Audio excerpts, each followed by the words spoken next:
I'm Pam. I'm Tess. And I'm Kat. In a world changing faster than the time it takes to brew a cup of tea, Tea Mystique reminds you that no experience is too big or too small to teach us something about ourselves. Join us for a cup of tea as we steep into adulting, womanhood, independence, and more.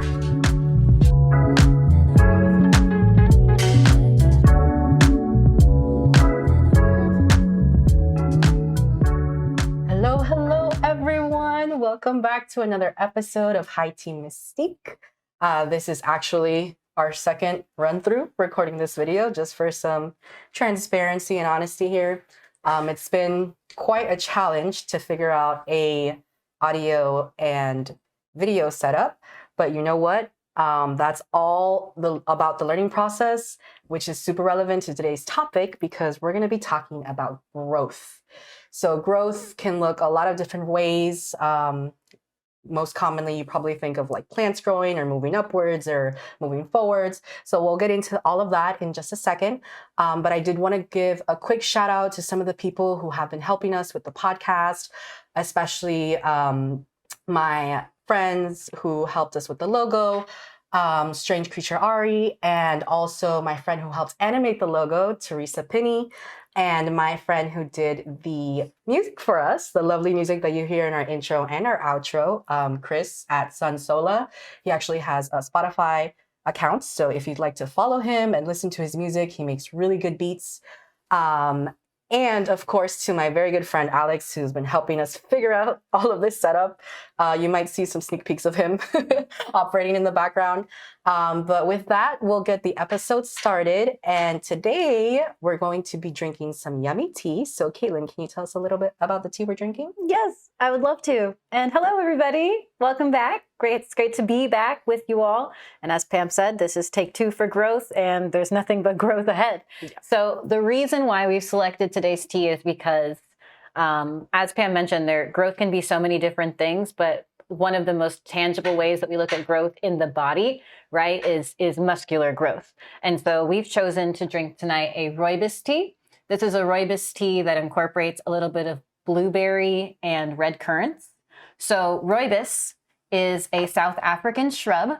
So you can think of kind of like if anyone drinks yerba mate, right, that it's also like a separate plant. It's not technically considered a tea. It's a different plant, but it's used medicinally because rooibos tea is known to treat inflammation. So it's anti-inflammatory, and you can use it 2 ways. You can either drink it as a tea, but you can also use it topically. So like if you were to just put a little bit of it warm on a washcloth and put that on your skin, it will still treat your soreness, which is super cool. So the idea of growth, right? You're growing your muscles, you're growing in your own way. Rooibos is something that's going to naturally aid you in that so that you can continue to grow. Thank you. So with that, I think we're going to get our episode started here today.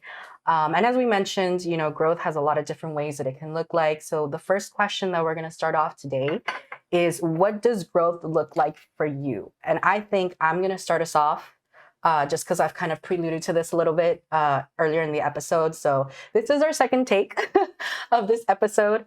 And you know what? It's very real as to how growth actually looks like for me, right? And how it has looked like for me throughout my lifetime. Because for me, growth is not something that is linear. It's not something that you're always constantly growing upwards. Sometimes it takes a lot of effort to grow upwards. There are some things that can go into your path that can prevent your growth. Sometimes you kind of get into a plateau, right? And that goes across, at least it has gone across everything for me in terms of health, in terms of career, in terms of education. Sometimes there are points while you're growing that you have to take a break and you have to rest. There are other times where you can really go full throttle and you have all of this energy and you can really move upwards. And when I think of growth and how that looks like for me, it's really similar to how plants grow. Like sometimes you need that nurturing. If not, you can't grow. Other times, some obstacles may be in your way and you have to figure out a way to maneuver around it or figure out a way to move past it. And so for me, growth is also something that has fluctuated a lot as I mentioned, it's not linear. So career-wise, I started in retail, and then I went to work as a hearing technician in the hospital. After that, I achieved a life goal of mine to visit Japan, and I actually was lucky enough to live there for 2 years and taught as an English teacher there. And I thought that was it for me. That's all the growing that I can do. I've accomplished one of my life goals, but life had other plans for me. When I came back to the States, I kind of had to go in the reverse and start back part-time. But little did I know that that step to that part-time job, which was actually being a part-time tutor, is what propelled me to be where I am at now in my career, to the point where now I am an administrator in higher education. And that was something that I never would have even imagined or would have thought that was in the cards for me. And it was because I was very open to different possibilities, right? And open to different venues, ideas. I am also somebody who likes to dabble and learn a lot of different things and learn how to do them myself. So I think that's kind of helped me in this. But there was a moment in time where, I went from full-time, living in the place that I thought I was going to live forever, and then having to go in reverse a little bit, and then staying there for a little bit plateaued while I figured out what I was doing. So I think another important thing about what growth looks like for me is sometimes you don't know what it looks like, but it doesn't mean you're not growing, right? Sometimes the growth is happening underneath in the roots, internally, because definitely if I wasn't growing career-wise, I was absolutely growing and changing mentally, philosophically, growing and changing about how I viewed myself in the world. So its growth for me has been a little bit sporadic, but it doesn't mean it hasn't been happening, right? So that's kind of how it's looked like for me. I don't know, Caitlin, if you can tell us if it's looked anything different for you. Yeah. So I definitely resonate with a lot of what you said. I love the analogy too of the plant, because it makes me think of, and this is just like my thoughts on what you said. It makes me think of like a plant, like maybe like a pothos, right? Which is like that vine-like plant that grows out. And every time a new leaf pops up, I almost imagine it like if you were to personify the plant, it's going to continuously grow. But what's that little journey for that new leaf?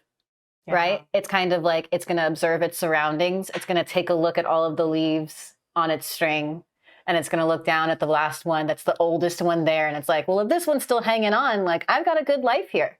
And that's like a really, really positive image of growth. But I think the reverse end of that is my reality, which is that I think growth looks super messy. I think it looks like you used a great word to describe it. Chaotic? I don't remember. Sporadic. Sporadic. I think it was sporadic. Sporadic. Yeah, I think that is really, really accurate, and I can resonate a lot with that, because for me, I've noticed that I'll really try to focus on growing in one area, and then almost immediately I'll realize how many other areas I have to work on in order to make growth in that one area, right? So it's been so fun, right? Like in my career, in my hobbies, in my relationships with people as well, and like the ways that I try to grow as a person, I just realized that they are all interconnected. And so I think that's why growth can be so messy for me, because you don't realize that it's a chain reaction to changing your entire life. And just to give, I guess, a little bit more personal insight, for me, my journey as an actor, I wouldn't say that I was a child actor. I know I've said that before in other episodes, but I want to clarify, like, I was never working as an actor. I've just been an actor since I was a kid. Like every year in school, from the moment I could choose it, I always studied theater. And so going through college and graduating and then going into the real world, I had this idea that acting was going to be what I would do. And the moment I stepped out, I realized how much more there was in the realm of theater and performance and movies, and I didn't realize how much I would love those things too. And so my career's been really fun because I think that the biggest growth that I've had is renaming myself, right? I'm not just an actor, now I'm a theater maker. And I know I've used that term already in our episodes. And that was really pivotal. And it was so messy because I had to try all of these different avenues. And there were certain jobs that I would take because I thought that they sounded really, really good for me and up my alley. And then when I stepped into them, I was like, oh, this does not fit my personality type. And it wasn't the specific like place I was in. It was the role. It was the job.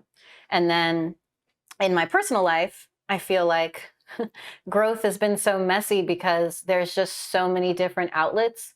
And then when it comes to your personal life, you're not really looking, you don't know where to look. You don't know who can inspire you, right? So when you look at your friends, you try to maybe follow some healthy habits or some things that they're doing that you like. But then it's the same thing of trial and error, right? Like it's going to be different for me when I do it. And then I realize like, I can't just piggyback off of your hobbies because my body doesn't respond the same way to them. I have to find my own way. And then I also have to make sure that I'm happy doing that without you, right? That I'm happy doing that on my own. And that's like another sector of growth, was like growing within myself and understanding what real self-love looks like. And I think that I really love the way that we've structured our episode today, because we're going to be talking not only about things that we've overcome, but also what we're currently struggling with, because it's not linear. Nope. You know, so it's something that like you'll always be, I wrote down as a note, like 1 step forward, 2 steps back. That's a stereotypical phrase for growth that is, it's there for a reason. It's just the truth. And it almost sounds like when you're looking at all of these different hobbies of other people and realizing, is this even for me? It's a part of learning about yourself and like this journey of self-discovery, which we're constantly changing. So that's never going to look the same. So I love that. What about you, Tess? Yeah, and speaking of never looking the same, there's a writer that he's a lot of things, but I'm gonna call him a writer. His name is Joseph Campbell, and his kind of theory about change, right, and stories and growth is very inspiring, of something called the hero's journey. And I know that a lot of the time is just a formula for storytelling, but it has become very spiritual for me because I've felt it in my life. And he says it. It's a formula for, any pivotal event, change, transition, like, something in your life. Because, that's what stories were inspired by, real life, right? And he, at the end of the hero's journey, there's this rule, right, that the hero always returns, but he never returns the same. He returns different, and he has this newfound perspective of his home and the place that he left in the beginning of his story, right? So, classic view, right, of a story that I love and I will revisit many times is Lord of the Rings, and that's literally what happened to Frodo, right? He came back to the Shire and looked around and was changed, and he couldn't be in the Shire because of how changed he was. He literally had to announce to his friends, I can't be here anymore. And that, I think, is the hardest thing about growth.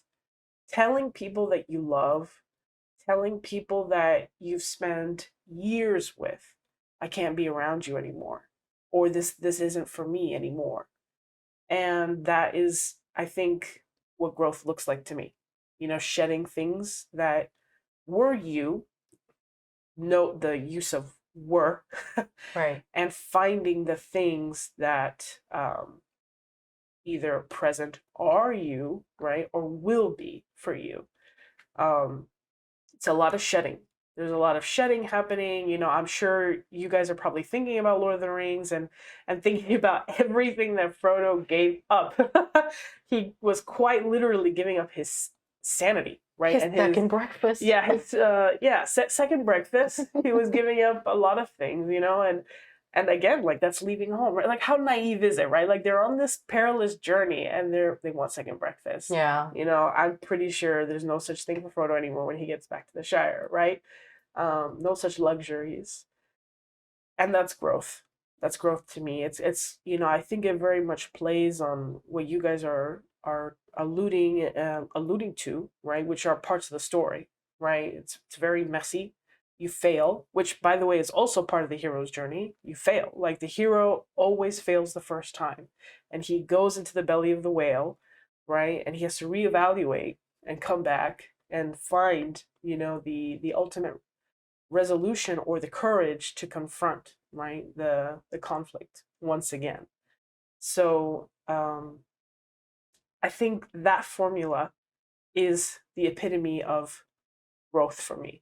And if you look at a chart, right, for some of you that may be googling it, it's literally that. With growth, that it looks like a hill peak, right?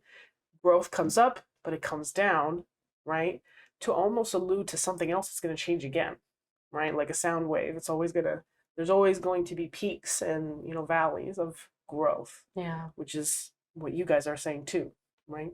One of the things I love that you mentioned is this idea of shedding.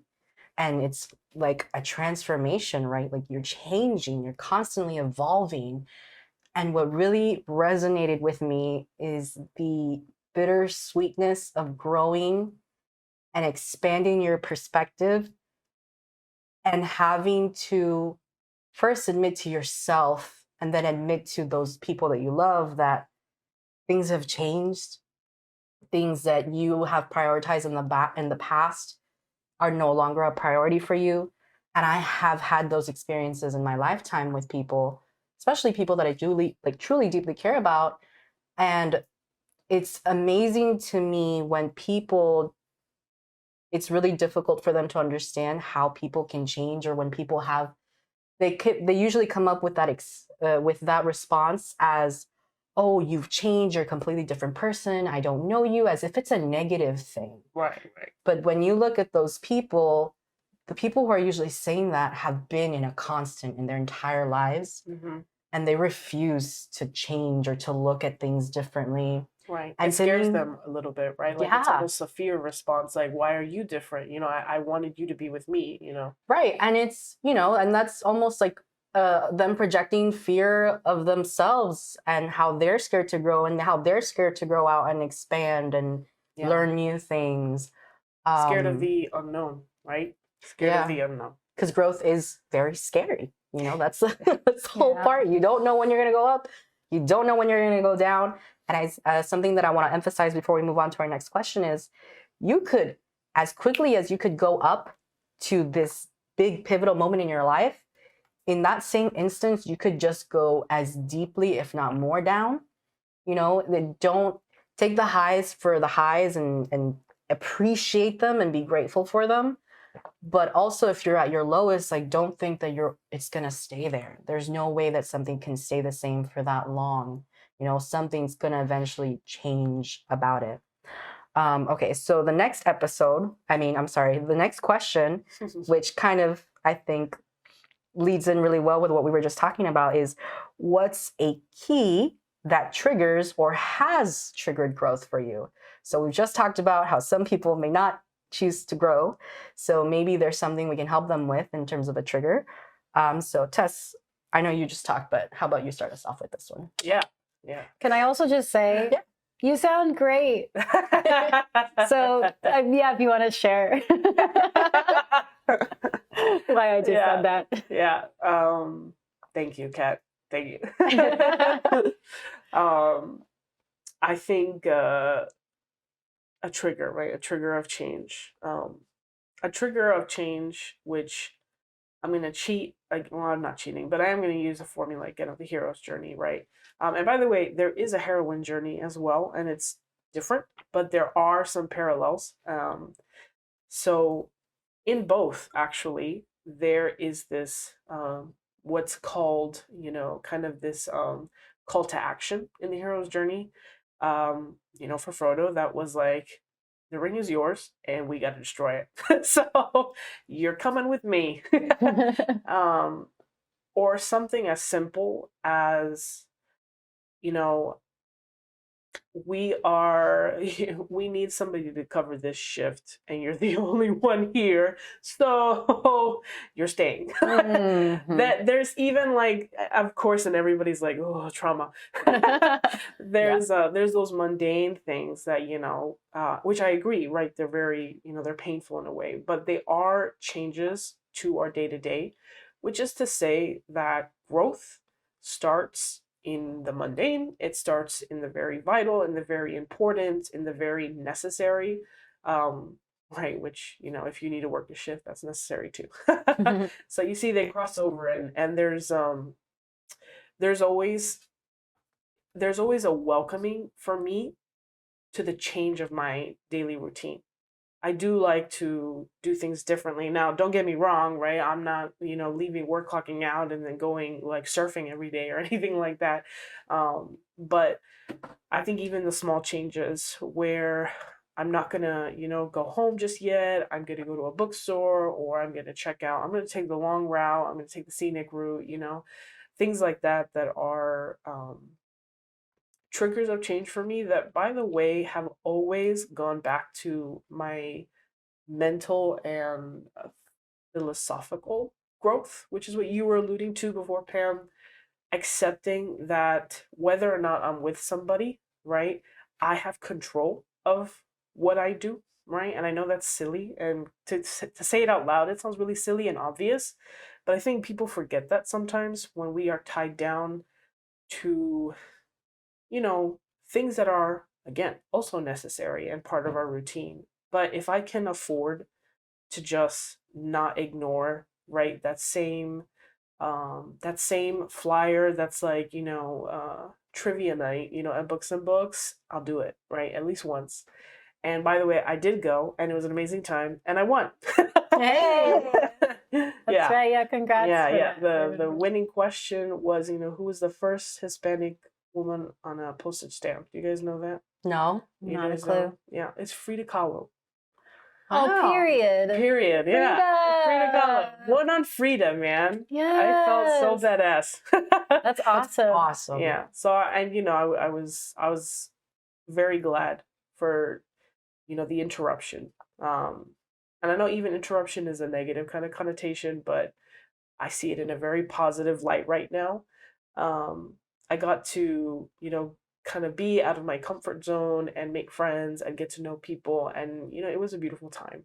And um, I wholeheartedly, sorry, invite that to everybody, right? Take the little interruptions, even if they're little, because remember, we're telling ourselves that anything as mundane or anything as vital, right, could bring us something new. So invite that. And you'll be surprised how those, and I feel like everybody has heard this, right? Those little decisions add up, right? Mhm. And it's just like this. It's just like here. Accept the little interruptions, and you'll be surprised how much growth you accumulate over, however much time. Yeah.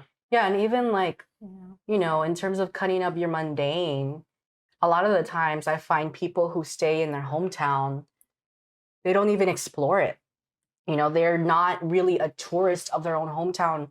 And it takes, excuse me, sorry. It takes somebody from the outside, like a friend, and all of a sudden it's like, oh wow, now I have to show them my hometown or all these cool things, or there might be something new that they haven't even explored. They would have never done that unless another person came in and was like, oh, what is there to see in your city or in your town? So in terms of, helping interrupt that mundane in your life, consider being a tourist in your own city, in your own block. You'll be surprised with what you find, and you'll be surprised with how much you learn about how much you either love or dislike where you're at, and then that can help you maybe trigger moving somewhere or staying, Yeah. What about you, Kaylin?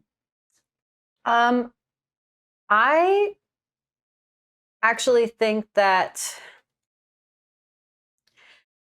the word failure is what came to my mind first, because for me, I think that the idea of, right, like let's talk about the one step forward, two steps back. Mm-hmm. So when I think about the areas that I'm really, really trying to grow, it has nothing to do with anyone else. It has everything to do with the way I look at how I'm doing. especially with my career. Like, I know that I'm not a box, you know, well, I know that I can't be put in a box. And so I recognize that like my journey is my own and I have to cultivate it on my own, which means that a lot of times I will look at the path that others have made. And then sometimes I'll choose parts that I like, but oftentimes I usually try to create a different route because I'm just telling myself like, well, I'm different, so it has to be different. And so I end up having a lot of failure because I realized that like that route wasn't for me. So there's a lot of feelings like humbling myself, you know, reminding myself like, it's actually great that I'm not that special, you know, and that there is a lot of power in following the routes that people who are successful and how they got there.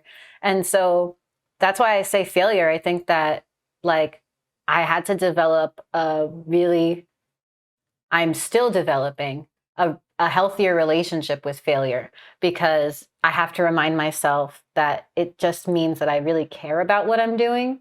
And I know I've talked about this in an episode before, because there are so many things that I've never failed at because I've never tried, you know, or like I'm so happy with just having like a totally novice level of experience with it that like I'll never have to fail it because I'll never go deeper. But the things that I really care about, I'm failing all the time. You know, I mean, like I'm trying them every day. I'm doing them every day. Something that I started this year is running.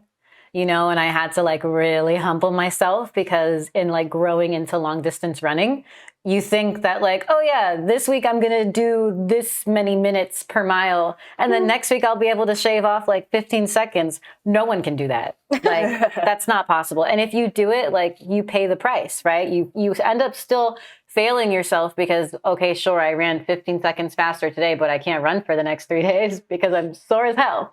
So those are like really interesting like realizations that it's, you know, I mean, hey, learn from me if that's not something that you've gone through already. Hopefully you don't have to fail as many times as I have, but I'm grateful for it because it's helped me to just like try.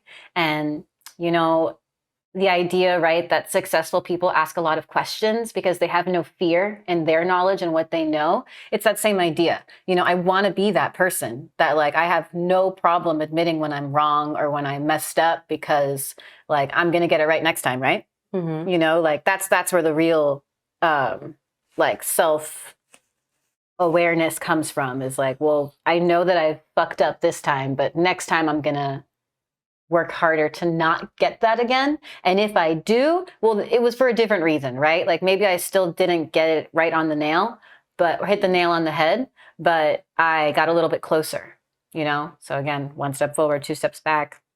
And I think it's been really helpful.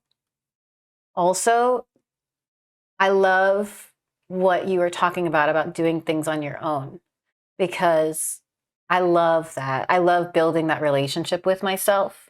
And it's something that I'm like loving more and more. You know, there are certain parts of myself that I love sharing with others. You know, I'm an interesting personality type. I like alternate, if anyone does the Enneagram, Myers-Briggs, I alternate between INFJ and ENFJ. So like certain seasons I'm a little bit more extroverted and certain seasons I'm a little bit more introverted, but I'm always like extremely cynical of my world, you know, so I have a lot of thoughts about things going on. So the introvert and extrovert kind of plays into like, there are so many times where I just really enjoy my own company, my own thoughts. I don't even want to share, you know, I'm like so in love with that part of myself that I know no one else gets to have. And then there are other times where I need to share, you know I'm going to grow from it too. And that's been fun. You know, and that's something that like I kind of look forward to because I love that I get to choose that. I get to pick when I want to stay reserved and like hold my growth to myself, and then when I'm ready to share. And now we're all in the same age in our life, and the idea of being a teacher is like more present than ever because we realize we've been around enough years that like people actually want to ask us for advice, right? It's one of the reasons why we started the podcast. And so that's scary too. Oh, yeah. Yeah. Yeah, like when people come to you for advice and you realize that you actually have the life experience to give it, It's like really scary to one, share your own story. Helps you get a little bit comfortable with your failures though, once you realize that everyone goes through them. But yeah, it's like, that's our purpose too, right? As we age, is to like help the generations that are coming up now, and like just sharing so that hopefully, like I said, you can avoid some of the mistakes that we've made. Yeah. I'm only good for advice for people within my range, though. Give it 2 years. Give it 2 years down or 2 years up, but nothing past that. That's interesting. You'd be surprised. I know you've helped some people more than 2 years above you get some awards. So, yeah, she's helped. She's being very humbling right now, but she has helped, faculty apply to receive, what is it, endowment? Yeah. Oh wow. So and she's helped, like they've actually been awarded this award, and they've come to her for her advice and to help review the application. So and for the record, it's because I love writing. I love writing, and it's a hard skill. It's a hard skill to love too, because it's a pain in the ass. And I'm sure the people that you helped with, students wise, are more than 2 years below you. Oh my God, they are. So don't discredit yourself. There you have it, folks. Right. She's a teacher. 4 years down. Not good. Well, it's funny because for me, my triggers are the key to those triggers are kind of the blend of the two of you. So the reason why I say a blend is because not that it's like disrupting my mundane, but I do go out and seek the perspectives of other people. So a lot of the process for me when I'm trying to grow, or how I've noticed when growth happens, is there's both things. So in the active period, I'm constantly looking, asking these questions, right? Like how Caitlin was mentioning. I also just am very in love with learning about the process of creating anything. Tea, tell me how you grew the tea. You had to roast it, you had to do this, you had to do that. That's crazy. Cooking, whatever it is, like the whole process to make it, it becomes an obsession for me. So that period, the active period of asking questions, understanding how something works, why something is doing that, is something that I make sure that I keep an open mind. And I also acknowledge that I am just a human being. I am one single person. There's no way in hell that I can know everything that's going on in this lifetime. Even as a human race, for as long as we've lived, we still don't know we know more about outside in the outer space than we do underneath our own ocean. So it's like, there's so many things that we can know, but there's also so many other things that we don't know in our lifetime. And so I don't assume that I know everything. And so my first inclination is almost to be hungry for all of this information and ask all of these questions and push myself outside of that comfort zone. I think that's really important, something that Tess had mentioned. And then to what you were saying, it's also very important for me in triggering and almost sustaining that growth to have that rest and recovery period where I sit with myself and reflect on what I've learned and decide, okay, I have this new information. What does that mean for me? What am I going to accept? What is something that I don't agree with? Why don't I agree with this? And it's really interesting because right now I'm currently taking a research course for my master's program. And part of the research process, at least from what we're learning in terms of action research, is acknowledging that there is failure, right? And you don't diminish those failures. You talk about them in the report that you give, where you reference everything of how you did this, why you did this, what were all the variables.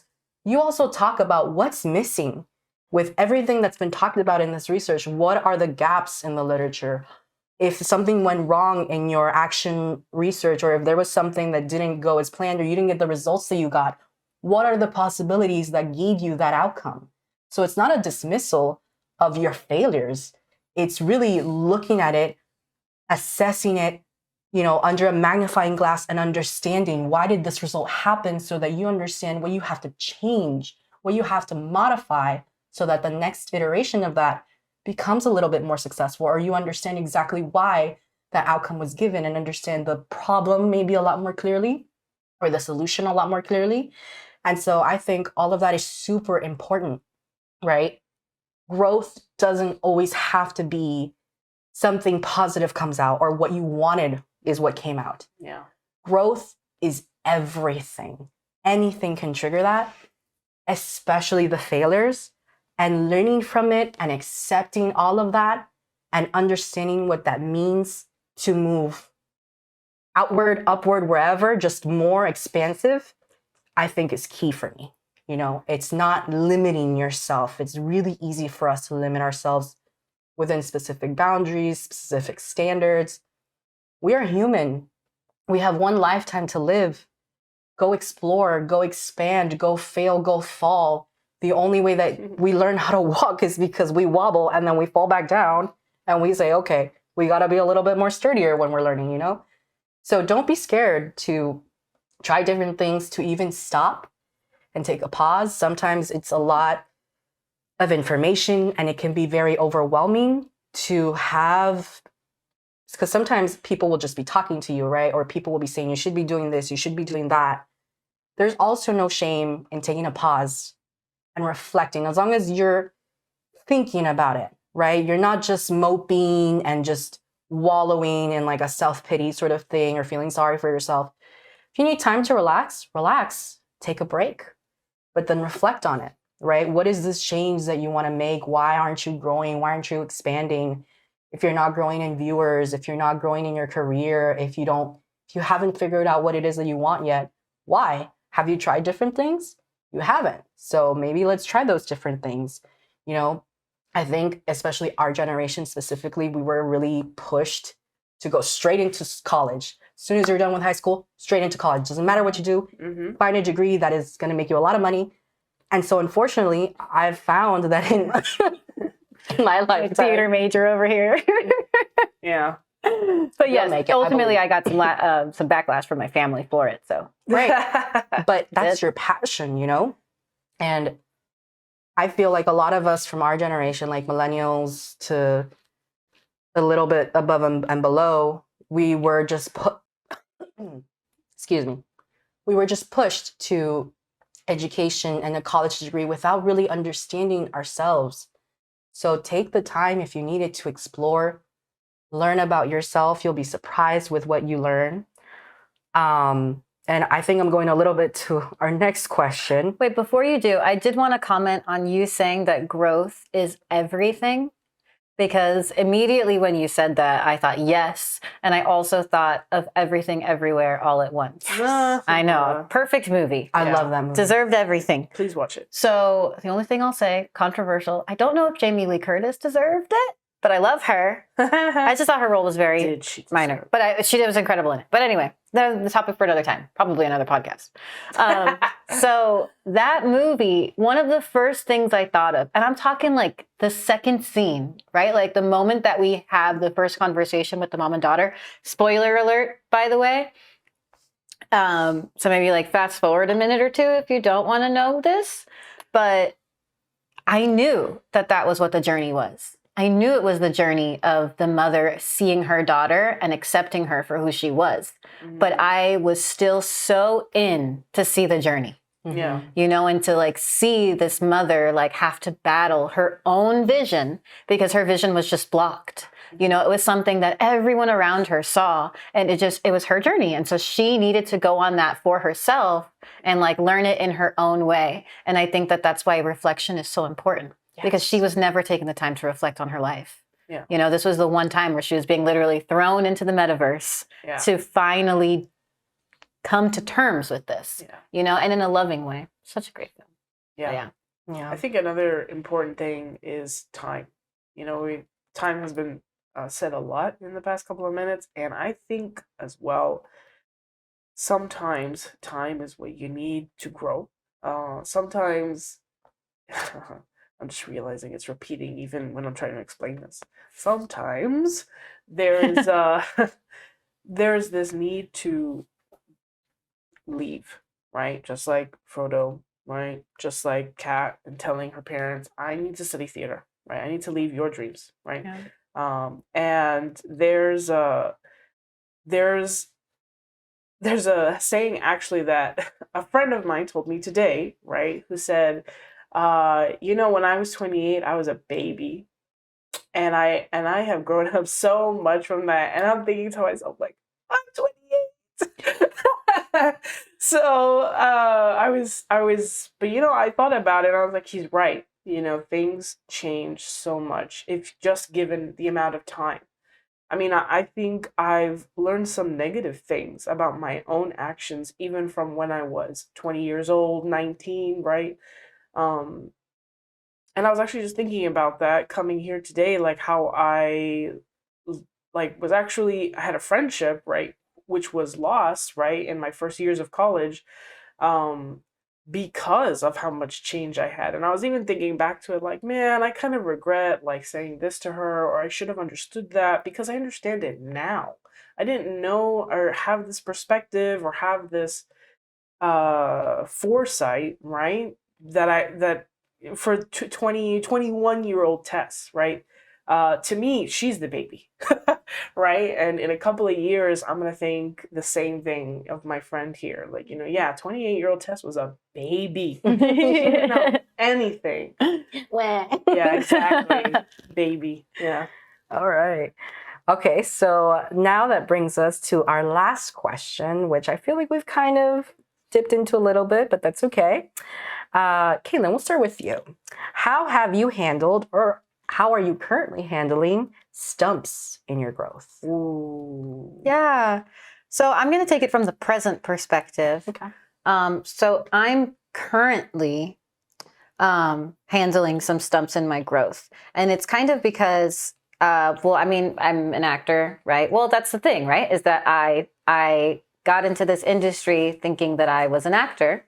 And then I've realized I haven't been in the career for very long, but the way that it's evolved so quickly has made me realize like, oh, I don't know if I am an actor, like I am realizing that there are so many other things that I love and can find different types of fulfillment from within the realm of theater.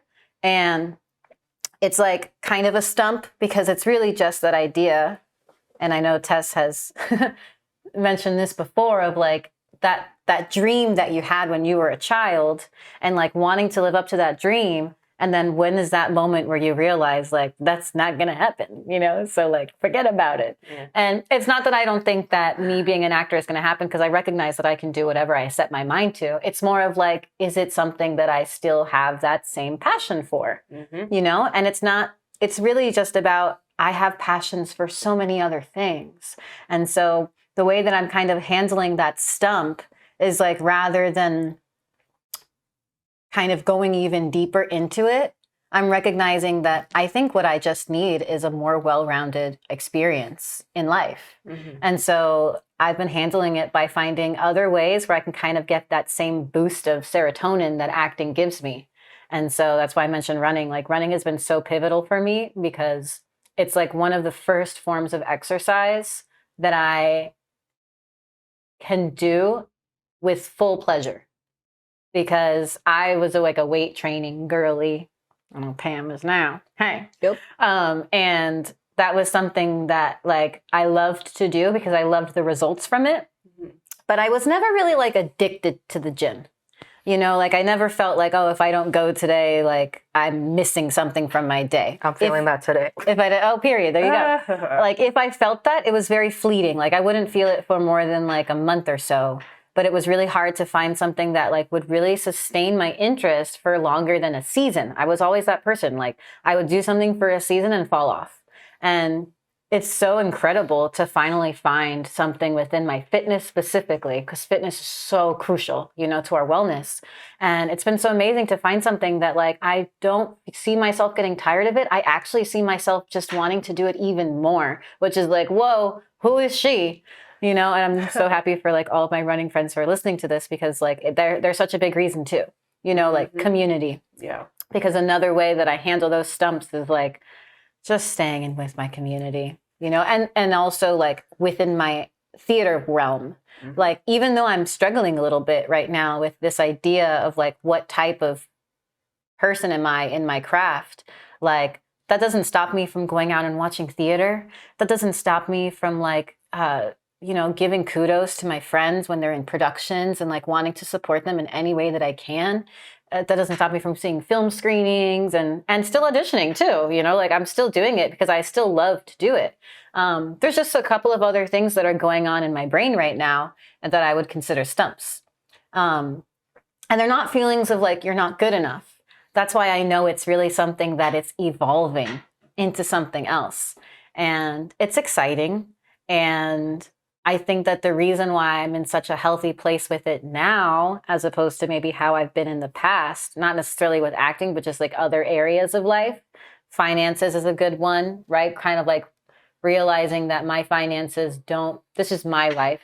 My finances don't need to keep going up, because that's a very capitalist mentality. And I don't want to thrive in a capitalist system. I want to thrive in my own world, my own little world. And I recognize that it's a lot better to pursue my joy and my bliss than like a monetary success. And yeah, I think that's it for me. Yeah. It's, for me, it's kind of the same community in the sense of going out, right? If I'm stuck somewhere, I know that I need that exposure to a different perspective, a different lens. And so community is really important because there is a specific point in my life where the community that I was surrounded with stunted me. Like the things that we talked about, we mainly focused on playing video games, or like the majority of the people there, had a very low self-esteem of themselves. We weren't really growing. We were more complaining. And then it wasn't until I found a different kind of community through work when I was a tutor, which is one of the reasons why I also wanted to start this podcast, if you've heard in our other episode. But it really inspired me, hearing and understanding that there was this other realm of people that existed of my age that had a completely different perspective, a different mindset. And it could have been the environment that they were in, right? Because we were tutors for higher education. We're constantly giving advice. And maybe I was fortunate enough that those specific tutors that I was surrounded with, shout out to all of you, were wanting that intellectual stimulation and those kinds of conversations and wanting to discover all of these different pathways, have all of these different talks of different topics that I had never really experienced before, because I assumed everybody in Miami was kind of just bumming it out and figuring themselves out, which was true. Like the friends that I had at the time, they were trying to figure out how they wanted to do it, how to even survive in this environment of Miami with the cost of living, with the rent prices that were going crazy and are still crazy. But it was really refreshing. And that had really helped stunt some of the growth that I think I had at the time, changing the people that I was talking to for a bit and learning that there's a different world out there. And another thing too is, again, just asking all of those questions. I love meeting new people and asking for their expertise and just, listening to the stories that they have to say. It's one of my favorite parts about meeting people. Sometimes I think people get caught up also in that romance period of getting to know somebody new. But yeah, I really love that. And I think that's really pivotal for me personally in terms of stunting, overcoming those stumps in my growth, because you don't know, right? You don't know what you don't know. And so when you talk to these people, perfect example is career-wise. I had no idea what an instructional designer was. I had no idea that was a real career. I know I've had friends in the past who had no idea this specific career existed, and they would have never known it if they didn't take a specific course, if they just had not spoken to that one person. If you just did not make that single connection, you never would have found out about it. And so for me, it ties in the community and the open-mindedness. You don't know what's going to happen, what else is out there. So don't close yourself off to all of those opportunities, to even opposing perspectives. I think right now, especially in America, there's a lot of tension, right? We're constantly being forced to take completely opposite sides of things and there's never going to be a middle ground. But honestly, like, take the time and even try to venture out those opposing views that you hear. You know, why not take a moment to sit down and think about, why do they think this way? Is there something that is really important for them that I'm not seeing, that maybe I could learn a little bit more about and understand them a little bit better? And maybe then I could share with them why the opposing side is important for me. And sometimes you'll find a middle ground, sometimes you don't. But I found that with one of my friends that we have opposing viewpoints, especially politically, I've had those conversations with him, right? Or even with religious conversations where he started getting more into Catholicism, you know. I sat down with him once and asked him, like, can you please explain to me? And I was very open. I think what's important is, if you're trying to understand that opposing perspective as well, don't ask with the intention of getting them to convert to your side. It's all about understanding where they are coming from. So you really have to just sit and listen. And I think listening is something that's really hard for some people to do, right? You might hear the person, you might hear them talking, but you don't really sit down and process what they're saying, why they're saying it. And it takes a lot to stop yourself. Again, it's a mixture, right? That rest, that pause, to stop yourself, to not say anything, but then process and understand and assess and think, okay, this is why they react this way when I say these one things, or this is why it's so important to them, because we can't just assume things of other people, or that everybody has our same experience, our same lived life. So whenever I find that I'm stunted and I'm not really growing, or I feel stuck, I'll first always do an assessment of myself, and see if there's anything immediately that I could change, right? But most importantly, then I'll go out and just look for that refresh of inspiration, of perspective, and it kind of revitalizes you. Oh, something that I thought of actually that I think is a really good example of this, or portrayal of this rather. A couple of months ago, or maybe last year, I went to Peru to go visit my cousin and my family there. And when I had gone there, she had asked me if I wanted to go to a presentation of this Asian Hispanic guy called Yokoi Kenji, I think. And his speech, his talk was so amazing. And you can find him on YouTube. He's great. But one of the examples that he gave was, because he is Japanese Colombian, I'm Japanese Peruvian, right? He was actually raised in Japan. And Japan is a super peaceful country. Not a lot of violence or crime happens there. And so he was saying that one time in high school, he felt very depressed and bored and didn't know what to do, and things were so calm and peaceful. And he was starting to get like suicidal thoughts. But then his parents decided, okay, let's send you to Colombia. And in Colombia, and most countries in South America, you know, it is more violent, a lot more third world countries there.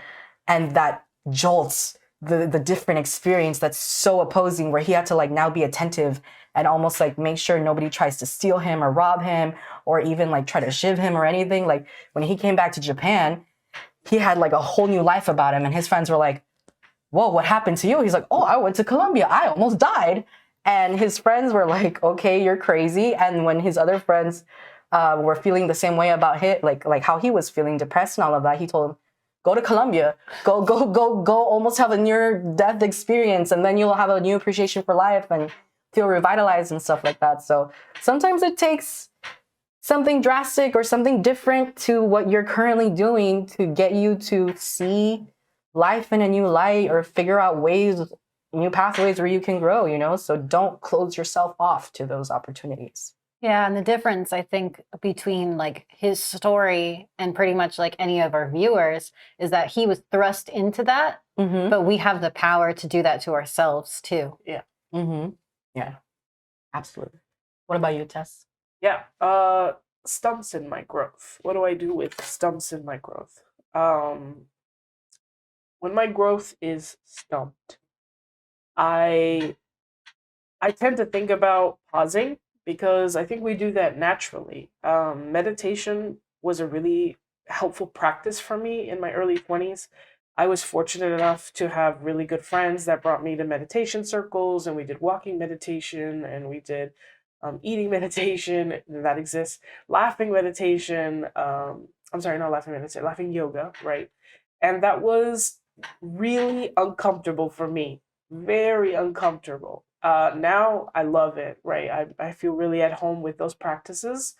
But when I started, I was like, man, this is straight out of the movies. I'm really uncomfortable right now. Everybody's wearing sandals and beads, and some of people are bald. And just aha, aha. Yeah. And I was like, man, I don't fit in here.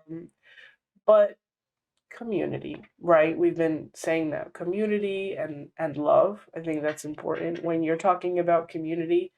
That was me at 20 something years old, and meditation and looking at a place that was welcoming and open and kind of neutral, right? This wasn't anybody's house. This was a studio, and everybody came to that point. Nobody is, hosting or more control than somebody else, because we actually listened to Thich Nhat Hanh while we were doing those meditations. So it created a real neutral space. No one's in charge, right?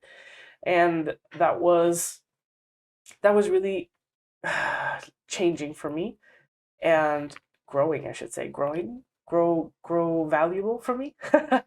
And there's a point now where I see myself pausing, meditating, whatever you want to call it, right? And trust me when I say there are some phrases here that sound really technical, really like, ooh, that's, assessing or like processing. I promise you, they're all very natural if you just stop.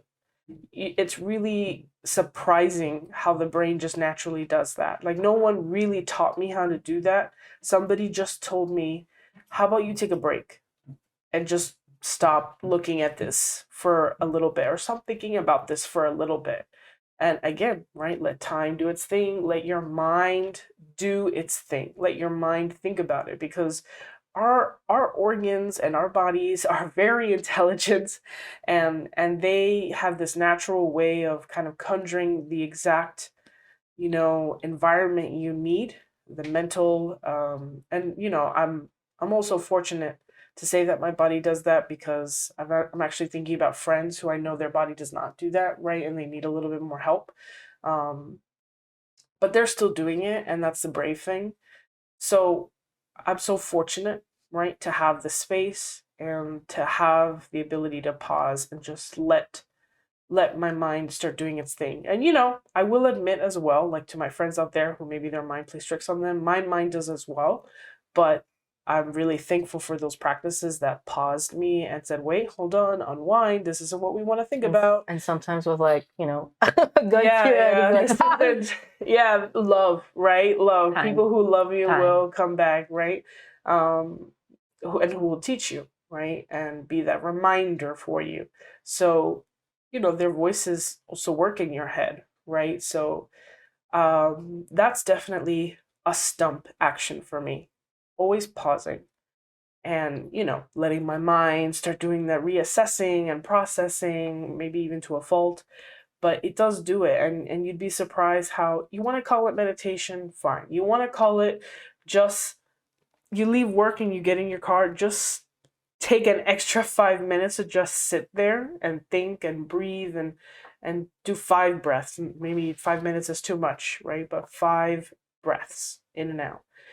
And I think a big thing for me was realizing how much you gain from giving yourself those pauses. In meditation and in yoga, I don't know how many times a teacher told me we naturally hold our breaths. So breathing is very conscious, right? Very strategic in yoga. So giving your breath attention, your body kind of has like this, whoa, I am holding it in. And you don't realize it until you stop and pause. Yeah. My favorite thing with some of those yoga sessions is when they say, like, Do you notice you're tense? You're feeling tense. Unclench your jaw. Unclench your jaw. And it's not until someone points it out that you don't realize, we're always going and going and going. And it's so important to stop, especially if you're trying to grow towards a goal. You spend so much, what's the phrase? A watched pot never boils. Sometimes you can't just be spending all your time looking and thinking, did I grow here? Did I grow here? How many inches did I grow today? Let it do its thing. It's gonna take its time. Most growth is slow and gradual. Sometimes we have growth spurts, but what happens when we have those growth spurts? It hurts. Your bones hurt. You're like, oh my God, I have this pain. So pause, relax. Even if you think it's not gonna happen and you're not growing, you are. And then maybe check in after a couple of months, a couple of weeks, and you'll realize, whoa, I did grow. And I grew faster than I thought I did because I wasn't paying so much attention to it. Yeah. Can I piggyback on the breath? Mm-hmm. Ooh, breath. I'm currently reading through a book. It's called The Woman's Voice. It's written by Patsy Rodenberg, and she's a voice teacher. She's worked with countless actors all across the world.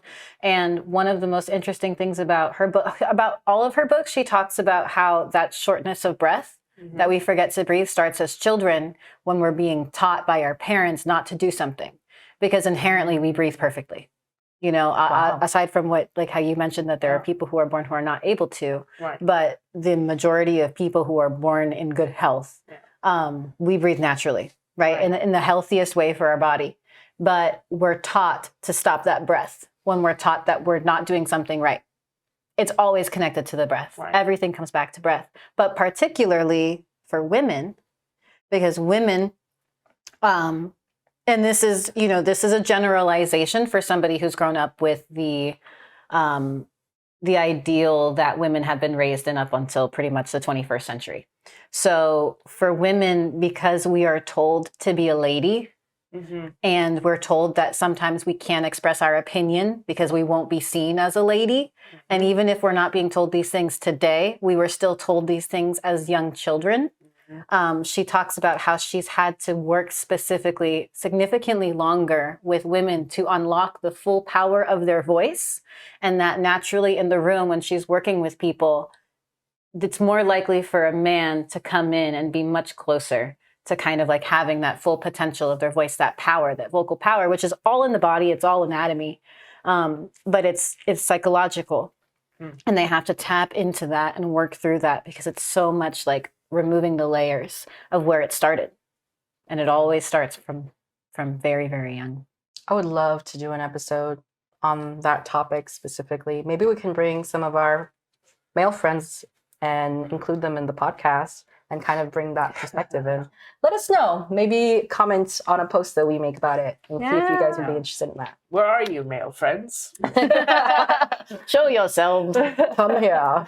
Okay. So now we've come to the part of the episode where I'm going to pull a tarot card. So we talked a lot about growth today, what it looks like for all of us. It's kind of looked a little bit similar, but different in their own ways.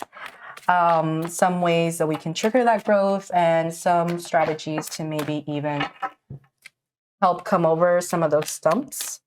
So I'm just going to go ahead and shuffle the tarot cards. Hopefully a card comes out soon, or I guess 2 cards, 3 cards. Look at that. So we have 3 cards today and they're all in reverse. Yeah. So we have the Death card in reverse, the Knight of Cups in reverse, and the Page of Cups in reverse. So even though these came out in reverse, I think I'm going to take them upright because that feels right today. So with me in terms of growth and what I see in the cards, and we'll post, if you guys are watching the video portion, we'll put an image of the cards so it's easier for all of you to see. So the Death card is one of the major arcana. And a lot of the times when the Death card comes out, people are really scared to see that because they think that it's end, it's plague. The image shows a knight on a horse with red eyes, a flag that's all black. There's people who are sick on the floor. But one of the important things to note is that in the back, the sun is rising and death first and foremost, yes, it represents death and an end to something, but an end to something means the beginning of something, right? And sometimes for something new to start, something old has to be, has to die or has to be shed for you to continue on into this new path. And so I think it's really beautiful that the cards afterwards is the Knight of Cups and the Page of Cups. So cups is representative of like water, the element water, and it also represents emotion, right? And in terms of Knight to Page, to me, it's almost like there's this, like we've been saying right throughout this podcast, a journey, because the knight is sitting on top of the horse. He's holding the cup. It's empty. But then the Page of Cups is holding the cup, and there's a fish inside, and there's water behind him, and it's free flowing. And, pages are in this process of learning. Knighthood, maybe you're like a little bit more serious, you're doing your duty. But the Page of Cups is an apprentice, right? They're still learning. They're on this journey. He looks much younger. The Page is looking colorful, right? Colorful colors are associated with youth, right? Floral garments, and so it's almost, I think it's echoing a lot of what we've been saying. Don't be scared to try something new. You don't know what that new thing can mean to you. It could flow some new life into you. The Page of Cups has the fish. Maybe what you've been trying to look for all your life finally comes in, and it was only able to do that because something old had to die, something different had to happen, some changes had to be made. So I think this is very, resonating a lot with what we've been saying in this podcast. If there's anything that I hope that you can walk away with, is to not be scared and to acknowledge that not everything bad may be bad for you. You don't know what's on the other end of that door. You don't know where the path is going to turn now that the other door has closed. And you'll be surprised with what you find. And it may take some time to get there. Knights are usually out there fighting, going on a journey, performing a quest. But once you get there, you'll find what it is that you're looking for. It may not be what you want. It'll definitely be something that you need, right? Because and the reason why I say that is because even though this page looks somewhat of like more wealth with these luxurious garments and stuff, what's in the cup is a fish and it's food that he needs, right? So I think that's the biggest takeaway here from the cards today. Don't be scared to venture into those different places. Don't be scared to let go of something that's no longer serving you, and be open to what the path may bring. Enjoy the path for what it is, and you'll be surprised with what you find. A lot of the times, I felt like when you were talking about being an actor and it may not be what you thought about as you were a kid, when you're a kid, you don't know what it is that you want. You think you know what you want, but then sometimes you end up getting what you want, but it looks different. But at the core of it, in its essence, you realize it is what you wanted, and it's more importantly what you needed. So with that, I hope you guys can get a little uncomfortable, figure out where else you can spread your limbs and stretch out, maybe take that pause. Yes, definitely. And we'd love to hear, like I mentioned, we'll probably try and pull a post to see and get your input on what it is that you guys want to hear next on our podcast. Yes. And give us some inspiration. We'd love to hear from you guys.